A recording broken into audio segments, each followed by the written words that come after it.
Yenleko Dr. John Onuminya Imonye Ochutupodu Amiliko District Kotukpo now ebo create 1923 Nekoko kuwo de hobaba Amiliko Lochenya chofche ko igole ko half 2001 na so ni half ya cheko apako chenya ode kelo che gan jole ya o cho che o dan ko cho kuga le bli mani acho dario pimuto na mo po ko bonu ne o ekono koko wo cho ya dana wo cho kage ya pia dadu no cherio ikato no o ma ge kume ko bonu no o dan ma le kai ni e gan yo nyo ma o dadu nyo ma we pe man ke to hinwan o che ale mwe gan yo yuklo lo ifa nenu klo ngole kanga ta cholu mabone ngole wa yo da dun kanga to aboka kupi gbobuluwa ka mo we hulu aka iperente ko kije ko do bobi ko menmaje tanu ya enu ngole ga ya ke honana ko ipo ke echofeli ki haido du ku December nge ha nyoku igu e manana egedo na de bobile ata igbo echema so egedo na de kolale nke ma nyoku ko nke jila echofeli ke mapo kan odadu nukele analoge ko analoge lia e manana alokwa igbe de kahini pamphlet ko iha ofu o chekun we ka ga lo chini ko ma odadu na lo realize aloke ipo la onyo ku chicho mba ke kijoko so alo je go pupunu amani aloke environment no o bloneta lo yin o government mlugo chena lo lea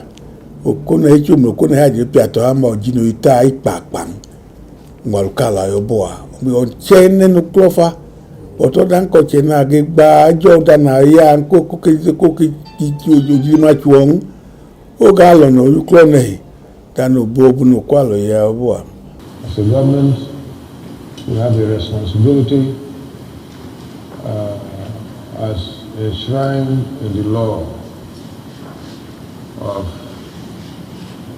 chieftaincy in Benue State. And it is unfortunate that we are waited for close to 2 months. Our royal father is not back from the hunting expedition. The law is very clear. When that stool is vacant, we have tried. And so the seat has been vacant and as also enshrined in the law. I appointed the acting Oche Doma, who is seated with us here. We are looking forward and starting the process because the law is very clear that within 3 months, when a hunting expedition that has taken our father to if it's not back within 3 months, we should do a selection and have somebody who will sit on that stool. Oda friend ga kali kairi to ocho ahinya. Iha ofche bekeniano eje gbalo lolo yi. O boyo club ki haita ngo gipinwa. Nke yamna nja biko no igoteboa. Oyuklo lolo ojo buche ko lo ya pa mana ko buche ko anu da ko ya ma abe oyibo ke ga nekeli ne ko ata ekeke yuklo mi ne api ne ake oya kuna nke ka ko peke no chum lo ke je tuba ma oji ata papan ini o ma melen ini ai mele ma ini nya ko ye ta ko chido ma pe wo dan ko o to te do pie ngo tegen aboche ga o ye ta na ga jinya ake na onyonya eyi ikukunu do do enu ayi kuko che ake gbojo ko ti do ya eko che wu ko gbole ngo gbole e polu punu wole yeta nike inde ya itaje odan kai pe adwa jo lo futie ke gbole do ayo ledu ipigiri ge me be ko nu adu street yobo ami angbala ko ini o ma bo aya bo ipapa okuche kokora lo china itule iha eta ne na ipolu gbole ja iha eta ihigbuka hini udeni hu pension na achemba ba ile so odani ha etanya odani mi ekwo inu anu odani ibi wa ni ju ene yi heje ene gini mi ponu anu bo ni eku anu wanya uloma munyi o ma ya ma o dokuye oke ya ma ocheke to tenne ochenne ino kenyo ni mebe wole nyaima akega biota akechikolo bitaku chuko bitaku otodule again anu yeta akọ epewa inenya oke o yakunwa o ebolo de debu se bo ne kejegide ne ho alewa kunu o lo ifufuru kunu bo bi fi oda le ka ni o dom o chiro makaflai no gri okwa a ojila no district heads wa jowa 1947 okay akemu mano ke tipachi 1960 ya o ajenopabi ne keje January 1960 ya ajenopabi o lo chemo lu ene wa our district head o fuchepa kidoma dudu awa ile ikwe ene jo kidoma wakejo kidoma kafleya o ojila mbabo aino ko prototype kidoma bek lagwawa mlo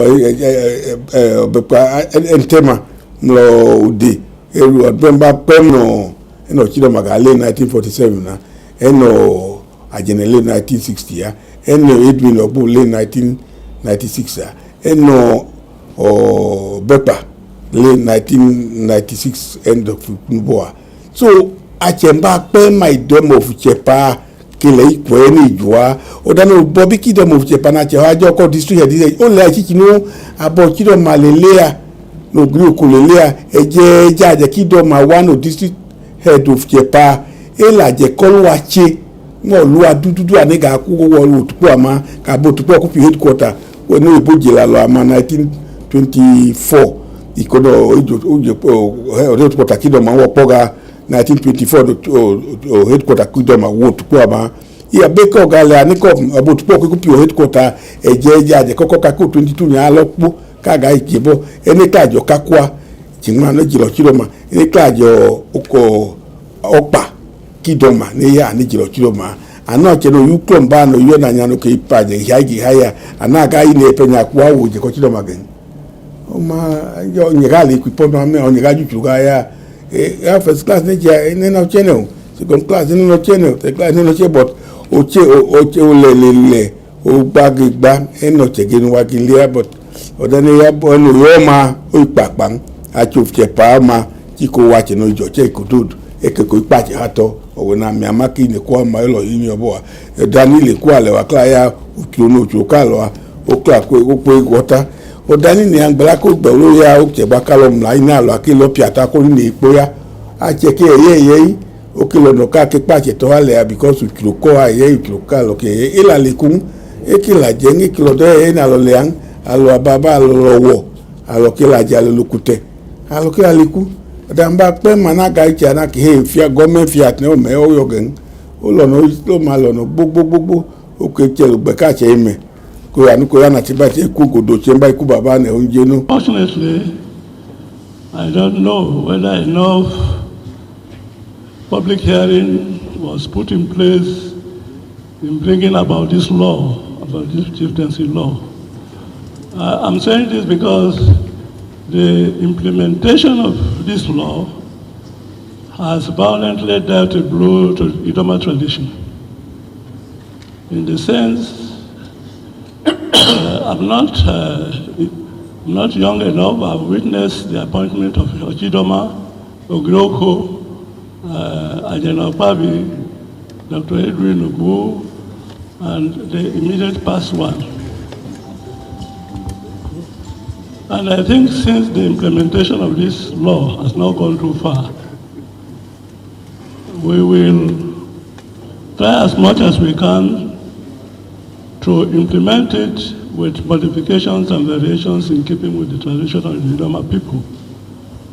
So that is one of my advices. Odano tabo kake mano ya fiedo alika hini ajiko kakle amino akle ko kuno yowe. Odawa o le anne o chelo ko bolo mo gipinu boglama because ibuka hini onu abo ni yutu ko che olunu en abo yutu ko che olunu ma o ga boga achichia ana odano tala balika hini ilo lo chido ma ina ikuru chata je igwo ipe so ego chiche kunu yobo ma ne ga lo le lo lubongo do club baba o le ane anu abonu chiche page ago elo to because card page ndo kenje mo chenu kanya echa pa yo yuchuro gipachi yo modado ko le afuga pe muchuro kada odana chiko ya na chiko ya elo ma hoga echa pa ya pla ni ga bi owecha elo ka bo ni bi owecha na che gbogbo yi klodo igbo kahini odana dada oge ya na chiko ya gba no odan ko ke akwo odun ka ko che ode ko wechu na obo o wa ko nge ku ga eche o chi ako ileche ake yoku ogwo agbonyo so ngbara ko dano ya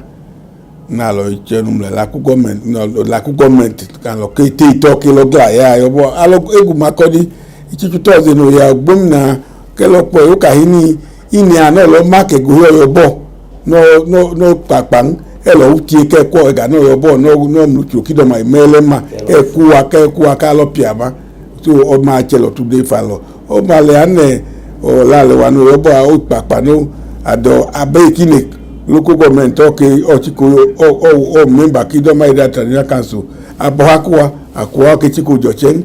aboe kini aka ini third class okay member of kidoma ida traditional council abohakun wo kechiko joche amega no tanyina igenya baje nyongole ana wochino ya nu governor aka ejira ichikwe oko yanya ke ejira iponu kidoma mama cheke le gano baji no ipapa makelo mafia akali ni gira kalo tugraya kuna ini atugraya kegeji ochino ma echof chigo ko ke mahibu kahini o ini odani ni oka ini oko oyeta I odan kini ga change odo yoke change oyeta glado odan balaka chiga aka chiche chigwe wa obo oyeta nya egeno cha ka kosa crusade ole amma ini anu tane anu kano ke change nugla odan kido makahini akalo nya oyeta yu klogla no o change dalo Clark labo den government labo wo ke lo tu janya no legi gbugbuwa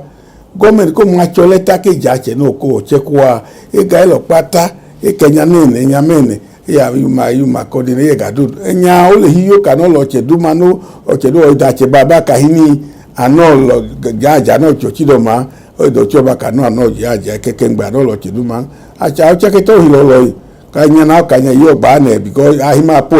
que o paso ya ngai waka kwano o kidoma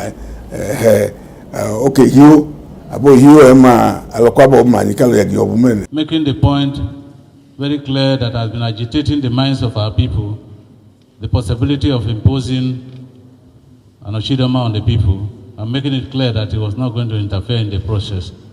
I think that on that note, we owe him a very big thank you. We owe him a very big thank you. And I want to assure him, on behalf of you and the rest of us, that we will go home under the leadership of our Deputy Governor to hold our consultative meeting and arrive at a possible consensus. Wagaba idudogo gotelma olo fukunu ya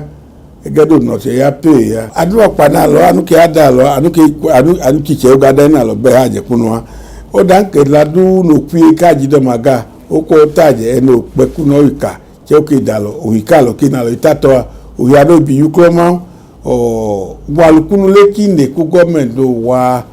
o ego ikunu o tanyla mu tukale o danu pe ku no fo na obo no jikunu pio bi ko do go tenya obo o ku turo olewa kalo dana ipe wa nya o ke jo mi iku omi ano igbo ko himi ekukano no ko ogibi ekukano no walukunu obo o che pede ga ko o ko ali o Nasarawa ali kogi o che pe mba bo to lowe neje akukogi a o peloka ela coach Nasarawa nana ni ofche paoma o lenu obo gaga o Nasarawa ne egede la kunu ufia la kunu achehano no cheka puche kwa papa ibi na gatumba ichiko la kwa kose gbo kagato abono alono botu kwa malopun ego manacho ile oju first class kwa le ano le amane gala chene tuba ekuwa constitution men ekuwa jochewa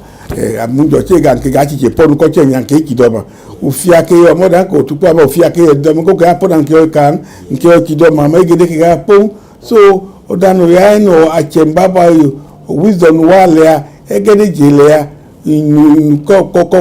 ko kache e manage ya o la che piato hanya ola cho yo gbale wa lo bi pin bo achi gide egbo kidomo oge kwa yin nei because the peje jidu dudu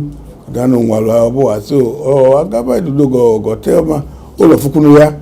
egedo no se ya pay ya o ta kanu government o government no yo bo eje la ko buche ko ekechi do kan danu wa kuna bo. Upon the death, resignation, or deposition of the Chidoma, his successor shall be selected by a selection committee which shall consist of A. All the first-class chiefs in Idoma Area Traditional Council. B. All the second-class chiefs in Idoma Area Traditional Council. C. All the third-class chiefs in Idoma Area Traditional Council. Ine penea ne biwecho 2016 na ine akache no gajo Chidoma baba all first class na je ipea second class no teteke yodua no third class na akaje ipea wa gaje me ege ho iko chairman global government oji muwa o maneke ya odano okwie koma leka hini alochiche mwajo no odani ni aka ne chiko gbelu yuklo amna no abega yuklo nyam ni ne utakta je kinea bukwa boto ema oke egohi o itanyira abo itanyira lo ojujo mangbela ko ma no hikuka hini echigwe oko anya jejido mako ijira kele ikwei owergo yegobo ke jo Chidoma ke koke lo kateche egana oke yo na agela bo bi ni apia boligi e ko gobune aloya mi mo ka hini ine odan kaka kini no yo bo odadu no ipapa nke bi wa ka lo amenda odan ko le alo no ke Idoma ke lo hule ikwe cheto ka hini echo chigo nya ko kwa papa lo no mechina lo do ka yo ini ko ke lo pia bola lo igbo ko dani ekini ka lo ya ke ogbede akutanya gini bobobo alo ya beche kono bo so odanu ya no wa nu government yo ikaka abo pini alo yuklo mini na lo yuklo mini ya ale jira men kale ikwe oh my god baba yo kakido mo ngba o Chidoma epenegajia o chiko mo tupa o chiko mo ma odanu shedu fo akaka hini iye kega no chiko ma ogba no ta ogba ko chocha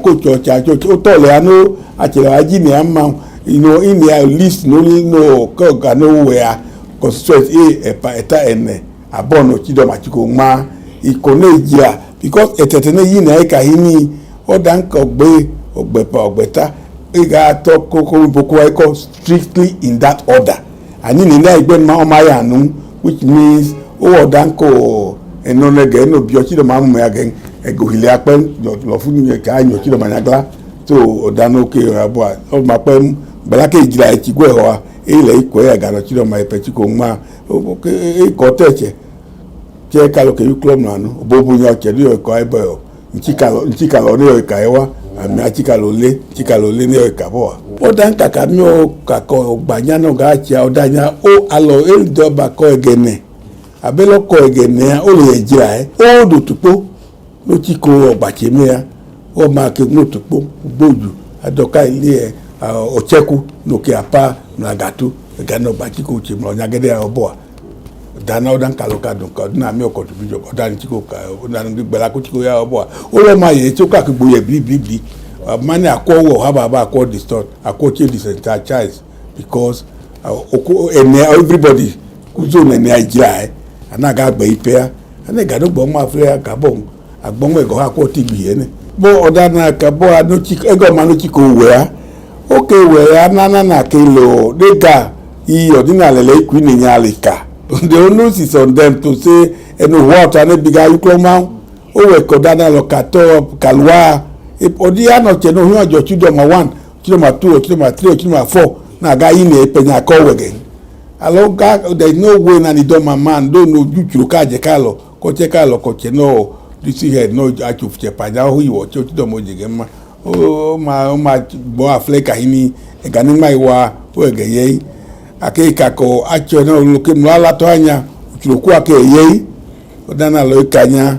o le lo abonu ila kwa ye ana kwa lenu lenya beke ile wa pinu fiedu mea ini na kugabo ini kupia aboje gicho o chelo kele iko ide ku speaker nya aluka boro lichulea wake yalea dano ya no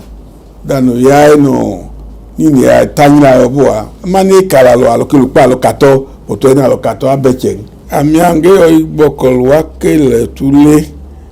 o na nikple dai polinu kahini ala inu kwache go ni aka inu bola nyo hilane egede no lo no to ale lo tule kalo gbe iko danu gom adika palo to bobulo mo no joko government ma bobula lo nunya ene alo gbe government ke gani mahula la kalo mo o da ke gani mahula lo o to li popo ngalo du government alo ipo alo ye nyaga no chi alo ki gboka bigo elo we mahula lo kalo kelato abeke kalea ngegbo koleje alo no idoma especially put kolum alo tule kalo yoda nya emema ekoche ojine alo tule ekono o chole kokunutu no ke kwache kunu ege ijine o danke lo tule ne yo motang ne yo kaga no government abo pialinea ejo apio chemu makodimo kano because opinion kanu okelo fujigla o danko wa lo yo ede ne jigla ma no jigla so chelo ke okay adana yo chijebo ke chijene njelo eko paso yo radio gbe yo celebrate Abuja o le a ana lo le iko echi aga na no ke ho wini ya ka gana yipera na jigla ano ke jigla dan nge gbokola idoma ma tola la kilo tule e lo tun odanu ma yu chebo aga owe jeja lo idoma ge fiakata abaga ju pastor ko ga pajele ya aketo lo kido ma bo e gana je ti ofute paja paje kwaje nilo egbe ko lo ti ko ege meji to hale ya o ko adoje do ko ga lo fiakata ko nyen ko go lu baba o gilono okute age ho gbemna na ge ko na ge jelo je ko bi ko lu nwa ke ko ajebo de mina na ga ya oka ejeji mebi wa ni ofute pagba bo wa o ya nya na ga o ga makunta bo ami makunta bo wa gbogbo ke ku nkola lo ka idoma ka po to danu ya nge gbokolo akilo tule o ya blo ipi o bo bi ma aloke lunu aloda ba ka government ka ko no danu yo tukala ke bio che kalo government kalo le lito egbe ma che ke boko ganu ko je kichi o danu ya ni ne nya gbangba nya le ka hini owe nejo chido mo meta mo chido mo menea government ya yo le government le ide tete over 1991 in the ko cheyo but kotam Obademi olodaji based on what is on the ground at that particular time kahini this is the way we are going ochido my pegaji oboa kekejo we took no longer reference to the in that is too distorted that then the same thing and kotagora ke ya kekejo chido ba mmenya government ge joda loda ko ya no kweine ya owenya so ngbo igbelaki ko na lo idomale ikwe etigwe ho elode taglo che ko ma koku pioda koko ma pi ne ko la boto che ke ko de mo chino ma ipe che ki ko gbalo idomane odanka doko poka kole mapa tv alabo date no ya haje ka bolona ku YouTube a abona labo do a owo choge ho ha cho